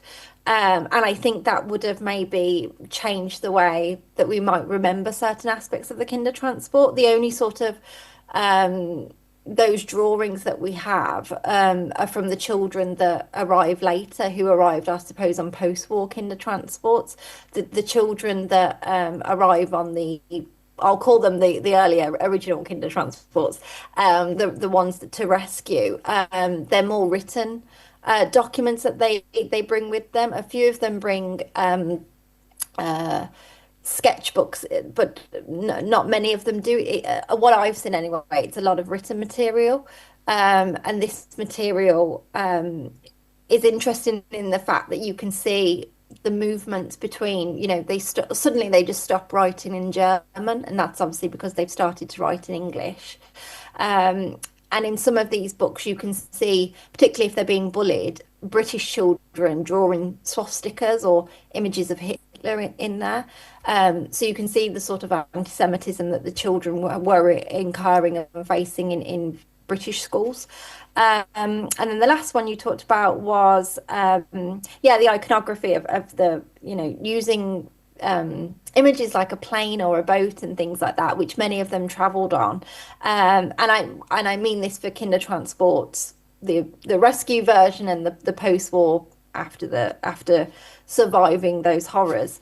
I think they're really interesting. They talk to the individual memories of the children, but also the collective. They are collectively remembering a journey that they had together or separately, and they're using those same images. So I think as a researcher to think about, how those images tell the story, why they all seem to like pick on those or use those particular images is really interesting. And I think those images are now so synonymous with the Kindertransport as well. It's something obviously that historians saw in these documents. Many of the anniversaries will have some sort of train iconography, which is interesting because there were at least 10 Kindertransports that came all the way by boat.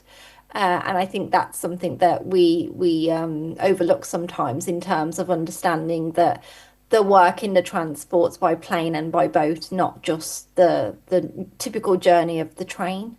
So I hope that answers some of your questions. Thank you so much. Machteld? Yes, thank you very much for your questions. So I just had a look with regards to these testimonies, where they came from. So there were 4 different writing contests / interview projects in the 1960s and 70s. The first one was in 1964, organized by ZBOWIT, so Związek Bojowników o Wolność I Demokrację, or in English, the Society of Fighters for Freedom and Democracy. And it was a general contest about forced labor, but there were two inputs from child forced laborers that were published because the original ones weren't preserved. Then you had one organized in 1965 by the Główna Komisja Badania Zbrodni Hitlerowskich w Polsce, so the head commission for the investigation of Nazi crimes in Poland. And they gathered 359 testimonies from former forced laborers, and there were 3 testimonies from former child forced laborers from East Prussia that I included. And then the most important one was the work of Bogdan Jerzy Kąkolewski, so that is in 1970. And so in the archives there in Olsztyn, I found 17 testimonies, and some of them were published and were also published of these ones. Yeah. And actually, I see here in my article, so he was born in 1934, this Bogdan Jerzy Kąkolewski, in eastern Poland, and deported with his mother to Germany for forced labor, after which he had moved to Olsztyn. So he had a personal interest in conducting this research. And then there was, in 1974, there was a Studenckie Koło Naukowe Historyków, so the Students' Research Association of Historians from Wrocław, who did a trip to former East Prussia in order to conduct interviews with forced laborers, former forced laborers, and they gathered 60 interviews, and 9 of them were with former child forced laborers. So I mean, it took me quite some time to reconstruct that before I could write it up. I did what I could in order to give an image that is as like reliable as possible. Does it mean that somewhere in an archive in Poland you can still find a testimony that I didn't include? That's possible, but I think it's quite relevant. I mean, the collection I could gather to do this research. Now, the second question is about changes over time. So, yes, one reason is why do we do this research on the basis of interviews and ego testimonies? Because the written sources are very meager. Yeah, so you have these like these rules, and you have German documents about what forced labor looked like during the Second World War, especially for adults. And so for children, there weren't specific regulations enough to really have an idea of how this experience looked like for a child. So if you want to know that as an historian, you have to rely on the sources you can find. And now, so for the Holocaust, for Jewish child survivors, you had in Warsaw, right after the Second World War, you had people going there and interviewing these children and their families. And you have also in the Holocaust research in the 1990s or 70s, researchers doing follow-up interviews. So they did interviews with this Jewish child survivors right after the Second World War. And then when they were very, very advanced in their lives again, think about the research of Joanna Michlitz, for example. And they compared, so what a child said back then, and then what the adult said about like how he or she remembered to be a child. And what was striking is that most of it is similar. What you see is a change of like perspective. Yeah, so sometimes you had, for example, a Jewish child that was hidden. And in this first interview said, like, I was just sitting in a room, I couldn't go out, I wasn't allowed to go out, and complaining about the fact that this person needed to stay in this room all the time. Whereas as an adult could reflect on, I now understand why I didn't have the permission to leave that room, because understanding the wider context of the war, you know. Now, for this Polish child forced labor, we don't have these testimonies from right after the Second World War. Just don't have them. The first initiatives to gather these materials were from the 1960s and 70s. And so what I wanted to do in this research is just to offer like reflection and comparison by this for this more recent testimonies gathered with people like which were much older at the end of their lives. And these testimonies being, so very much like layered by this trauma approach and by this forced aspect of it and this being a victim and so on.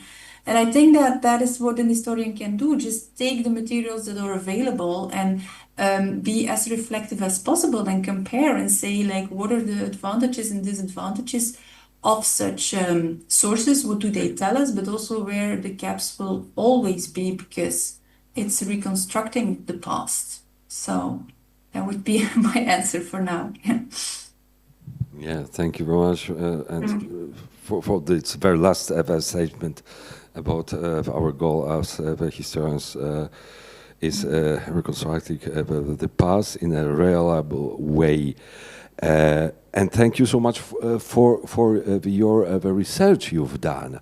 Because please correct me, I don't know many researchers in Poland doing the research on such archival materials you had done at that time. So this is something very, very unique, and many thanks for that. Iryna, also wir sind gerade bei dir und ja, wie würde so auf meine Fragen reagieren? Ja, in meiner Arbeit benutze ich ein App Canva,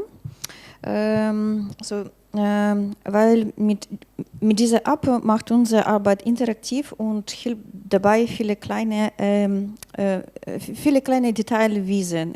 Ja, und genau, das ist auch wichtig, wenn ich nur Online-Beratung haben kann, zum Beispiel die Schwester waren in einem Krankenhaus anderem Land und die Junge auch. So mit den Kindern in meinem Büro malen wir oder basteln, ja, und sie malen ihr Buch, genau, nicht nur mit Trauma, so mit Blättern für Zukunft, ja, und Vergangenheit, glückliche Leben, nicht immer, aber trotzdem, wir suchen etwas Gutes in Vergangenheit.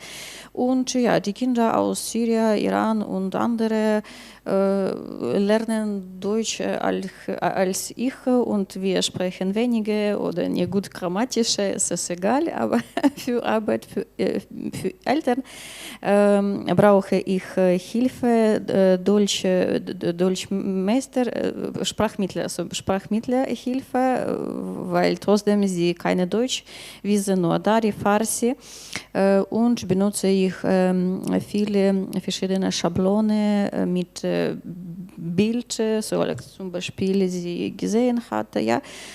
So ich glaube, die Hilfe kann ohne Grenze oder Sprachgrenze auch gehen. Ja. Und die Bilder, die wir auf diesen 2 Videos gesehen haben, wurden von deinen Kindern geschaffen, oder? Die Kinder aus der Ukraine, so das ist nicht im Rahmen meiner Arbeit. Aha, okay. Das ist 15. Jahre und 2, also Milana, das ist 14. oder 15. Jahre und beide Kinder vor 4 Jahren. Ja. Okay. Also wir haben auch eine schöne... Ich bin als Volontär, ja. Ja, klar. War als Volontär, ja. Wir haben hier eine Zaunausstellung hier bei uns und ein Panel verstellt die Zeichnungen von den ukrainischen Kindern dar, die kurz nach dem Ausbruch des Angriffskrieges gegen die Ukraine gemacht worden sind, und zwar von den Kindern, die nach Deutschland mit ihren Mamas vor allem ausgewandert sind. Und wir haben hier eine Ausstellung in unserem Schloss in der Nachbarschaft auch organisiert und dann ein paar von diesen Bildern auch hier im Rahmen unserer Ausstellung gezeigt. Ja. Wegen des gleichen Bild für die Kriegesart, ja. Viele Eltern von der Schule kommen mit Überweisen von Schülerinnen, weil es ist nicht normal, wenn die Kinder das Krieg malen. So ja, bitte hilft. So, und ich auch Psychoedukation in der Schule gehen und sprechen. Das ist auch gut. So, für die Kinder ist es normal, aber wir sprechen mit Kindern, so bitte malen nicht in der Schule und vielleicht zeigen nicht jemandem zuerst fragen, willst du ein bisschen über meine Erfahrung zum Beispiel sagen, weil die kleinen Mädchen ihre Körperteile zeigen andere Kinder, das ist auch nicht gut. So, guck mal, was mit mir passiert, ja, hast du schon oder nein, so, sie wollen normalisieren ihren Zustand, ja, so, das ist zu viel Psychoedukation, ja, und die Eltern auch wissen nicht, was sie müssen weiter mit diesen Malen haben. Es ist nicht sehr schön, ja, das ist über Vergangenheit und Ausstellen. Ich glaube, das ist ein guter Weg, so weg, wo es wissen, guck mal, es ist passiert. Das ist andere Weg. So in Gerichte ist andere Weg, ja, das ist genau mit mir passiert, aber Ausstellung, ich muss nicht sagen, guck mal, ja, genau, stimmt, das passiert, passiert mit dir. Vielen Dank, Iryna. Nun, now, just I'm opening the discussion. Do you have any comments, questions? Joanna, I'm going to you. Thank you very much. I've got a question for Amy. Amy, can you hear me? Yes? Yeah. If I may. I would like to ask if it is known something about the average age of the children from Kindertransport. That would be my first question. The second question is if there are some information conveyed about their personal belongings. So the things they took with them, like very personal, maybe some family pictures or maybe some toys. If they have written something about that.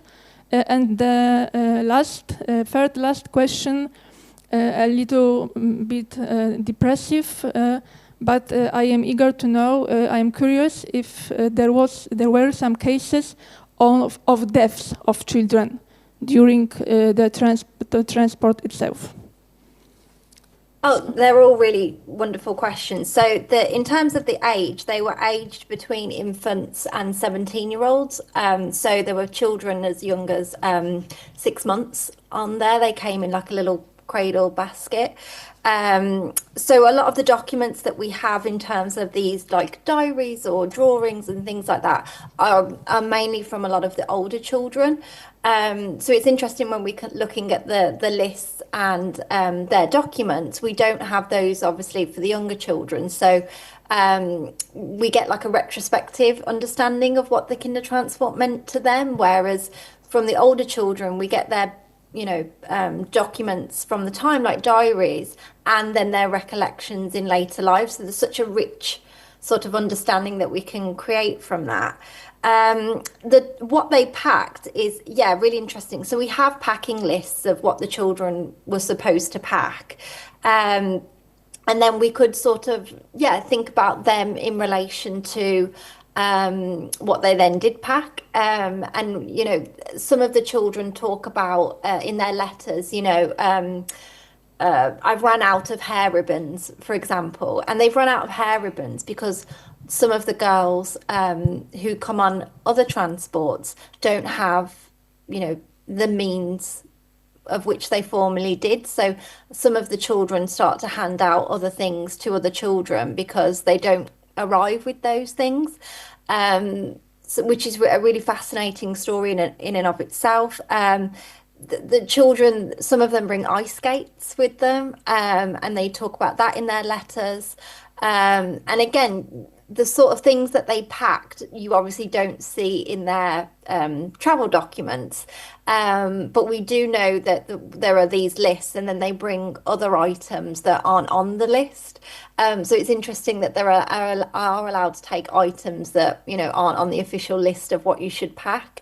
Many of them, like you said, bring photo albums, which is great because then we can piece together that wider family history from mum and dad, grandma and granddad, aunts and uncles. We have letters sent from aunties sometimes to their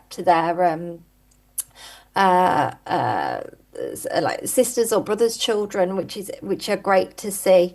And all this will help us understand, not only I'm just looking at the journey at the moment, but the overall history of the Kindertransport. We'll be able to track through those documents and objects that the Kinder brought with them in relation to their lists and these packing lists. In terms of the deaths, yeah, there were really interesting stories. So some of the Kinder, we have their arrival documents and we can see that they arrived, and then tragically within days upon arrival, some of them pass away. So one little girl arrived on the Kindertransport and sadly passed away because she had a brain hemorrhage. There are other children that arrive on these lists and are murdered during the Blitz. With their foster family sometimes. So those that aren't evacuated, if they're still in London, they're at real high risk of a bomb, landing where they are, which does happen. And then after 1942, the term Kindertransport is used by the Nazis to mean the deportation of children. So you do have some of the children who came on Kindertransport sadly dying because of health issues or because of the Blitz, and then some of them serve in the armed forces. They're there on D-Day, and some of them are shot and murdered on the beaches. So you have those deaths that occur. And then you have these other movements on Kindertransports in a very different location, nothing to do with rescue or survival. So that there are different types of deaths if we think about the Kindertransports and the lists. Thank you. Any questions, comments? Yeah, Rafał.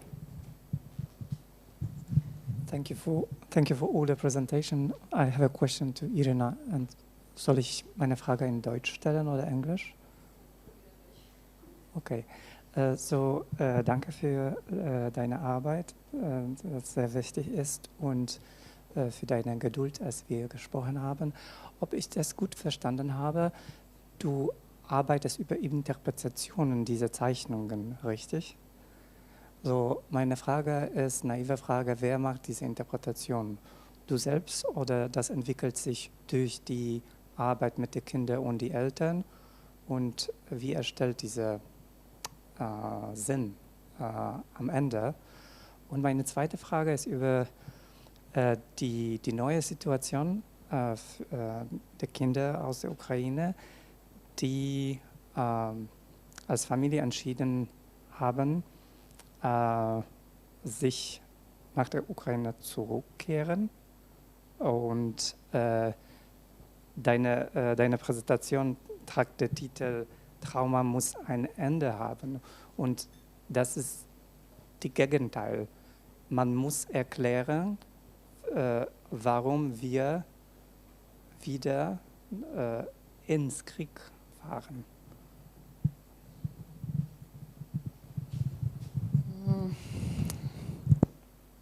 So, zuerst dieser kleine Film, dieser Film ist es als Präsentation, ja, und dann ich sehe als Movie und wir gesehen einen kleinen Film, ja. Genau, wir arbeiten zusammen mit Kindern und mit Eltern, weil die Schwestern nur 5 Jahre alt sind, ja, und ich brauche Hilfe.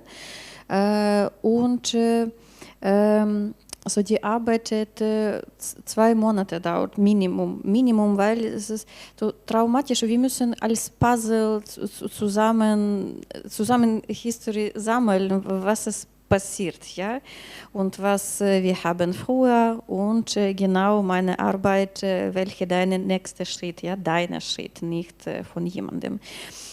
Und wenn ich habe Frage als Psychologin, so ich denke, ja, nicht nur was mir Kinder zeichnen, ja, was ich gesehen habe, dann ich fragte die Eltern, ja, was passiert, so ich sammle Fakten, weil wir haben nur viele Emotionen und vielleicht ein bisschen falsch verstehen, was oder warum, ich frage nicht, ja, so wir sammeln nur Geschichte, einige Geschichte, konkrete Personen, ja, wir suchen nicht, warum es ist passiert, ja, so ja, ich brauche Hilfe und ich weiß diese Geschichte, deswegen ich ein bisschen kommentieren, damit sie gut verstehen, ja, aber normalerweise die Kinder alles kommentieren und dann weiter ihre nicht Eltern an der Oper oder andere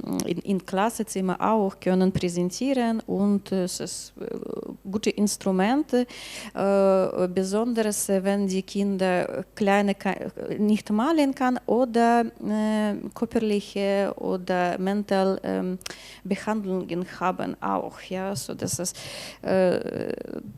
ist meine Eröffnung, so die Kinder mit Behandlungen auch wegen des Kriegs Schwierigkeiten haben, so Entschuldigung, ja, so die brauchen auch besonders Hilfe. Und die zweite, so ich arbeite nicht mit den Kindern, die wieder in die Ukraine kommen, aber ich verstehe, das ist ein anderes Prozess. Und so die Lehrerin oder die Kita-Erzieherin in die Ukraine verstehen diese anderen Prozesse und Hilfe. Leider, ich glaube nicht zu viel, weil das ist nicht einige Person, ja, das ist so zu viel und wir haben, so das passt nicht nur mit dir, so, ja, leider.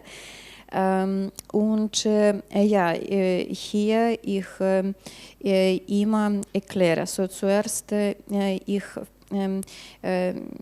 ich brauche so ich möchte Eltern hören und ihre Geschichte zuerst hören, weil manchmal die Kinder wissen nicht, was passiert mit Oma, mit Vater und so zuerst ich arbeite mit Eltern und erklären, warum es so wichtig eine Wahrheit sagen, ja, so dann wir vorbereiten Eltern, warum sie früher das nicht gesagt hat, ja, dann vielleicht dann mit Kindern arbeiten oder zusammen so sprechen. Es ist komplizierter, ja, und ich erzähle die Kinder, was passiert, von Blick, welche Jahre alt die Kinder, ja. Und ich weiß, ist es sehr schwierig arbeitet jetzt mit Ukrainische, weil wir haben keine Ende. Also hier wir haben Ende nur kleine Episode, ja, in Mariupol und eine explodierte zum Beispiel, ja. Aber zusammen wir haben keine Ende, weil meine Eltern dort wohnen, ja, danke. Und wir haben nur kleine traumatisierte Momente, ja, und wir müssen lernen wohnen hier in diesem Moment, so ich glaube, alles Viktor Frankl gesagt hat, ja, nicht denken zu viel über Zukunft. Wir hoffen, aber trotzdem muss ich jetzt in diesem Moment leben.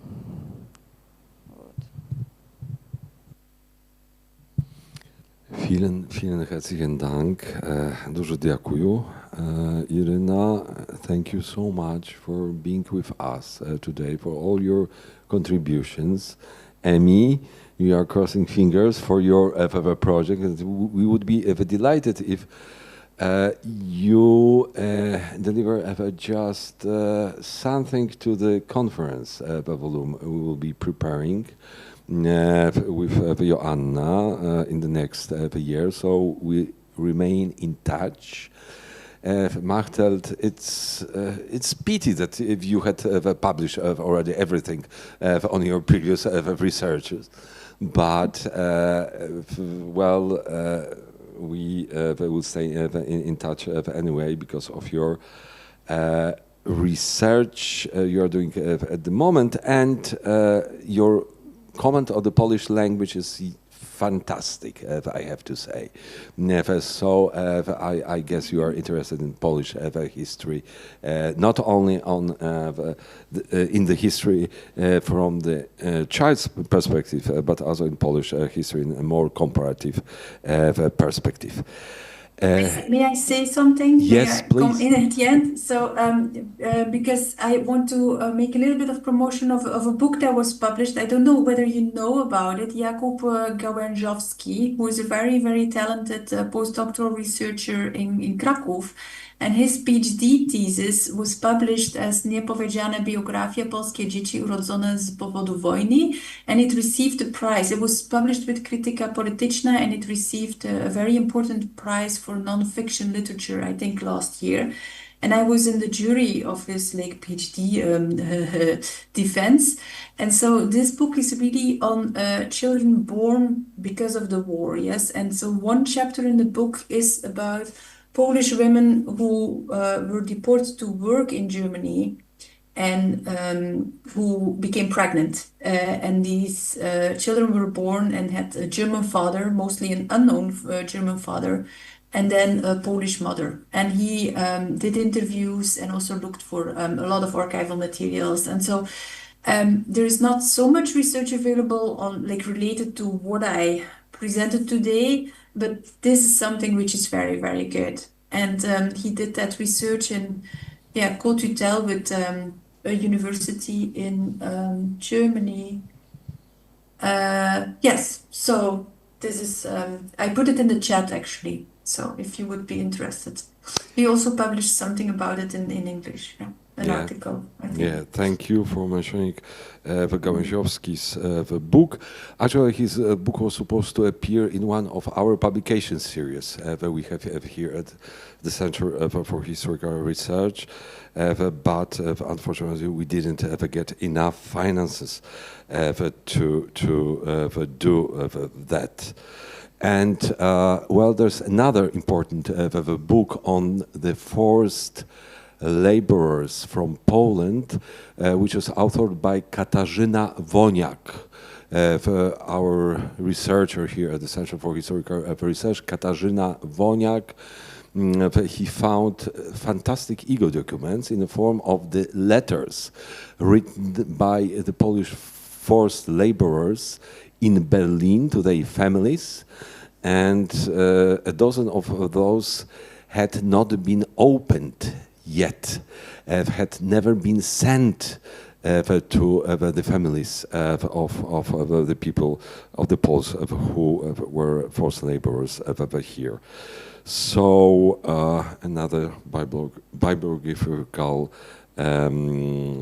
just suggestion to all of us. Okay, so I think we have deserved a coffee break. So do you? And it's pity that we cannot share with you what we've prepared here in our hallway. But anyway, you are always cordially invited to come over, to come and visit the Center for Historical Research in Berlin. Have a nice evening, and thank you so much for your contributions. Yeah. Thank you.